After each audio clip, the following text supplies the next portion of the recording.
Kakinada PR college physics HOD కీర్తిశేషులు సుసర్ల శ్రీనివాసరావు శతజయంతోత్సవాలను ఆయన కుమార్తె గోపికా ప్రసాద్, కుమారుడు చలపతిరావులు జ్యోతి ప్రజ్వలన చేసి ప్రారంభించారు. సత్య ప్రమోద వనములో సోమవారం జరిగిన శతజయంతి ఉత్సవాలలో పాల్గొనేందుకు దేశం నలుమూలల నుండి నేను, బంధువులు, మిత్రులు అధిక సంఖ్యలో పాల్గొన్నారు. తొలుత మాధ్వ పురోహితులు యాతగిరి మధ్వేష్ దైవ పూజా కార్యక్రమాన్ని నిర్వహించగా ఆధ్యాత్మికవేత్త డాక్టర్ యాతగిరి పరశురాం మాట్లాడుతూ స్వర్గీయ సుసర్ల శ్రీనివాసరావు గొప్ప ఆధ్యాత్మికవేత్త అని అన్నారు. గ్రంథ రచనలతో పాటు ఆధ్యాత్మిక విషయాల పట్ల ప్రత్యేక శ్రద్ధ తీసుకున్నారని కీర్తించారు. ఆయన అల్లుడు స్వర్గీయ పివిఆర్కే ప్రసాద్ సీనియర్ ఐఏఎస్ అధికారిగా ఉంటూ మామగారి ఆలోచనలకు అనుగుణంగా ఆధ్యాత్మిక కార్యక్రమాలు నిర్వహిస్తూ మధ్వమతంతో పాటు సమాజానికి ఎంతో సేవ చేశారని ప్రస్తావించారు.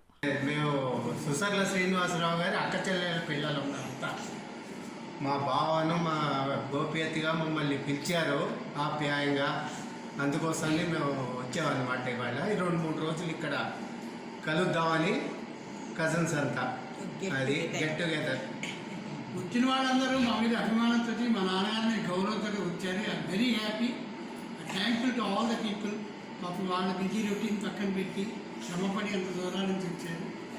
వీళ్ళందరితో గడపడం, మా దీన్ని పురస్కరించుకుని 100వ జన్మదినోత్సవ సందర్భంగా మేము అందరం కలిసి చాలా సంతోషంగా గడపాలని, బాగా జరగాలని ఆశిస్తూ వీళ్ళ అక్క, వీళ్ళ అన్నయ్య, ఇంకొక అనంతరావు అని వీళ్ళందరూ ఇక్కడే చదువుకున్నారు. కాకినాడలో ఉండి నాన్నగారి దగ్గర ఉండి చదువుకున్నారు అనమాట.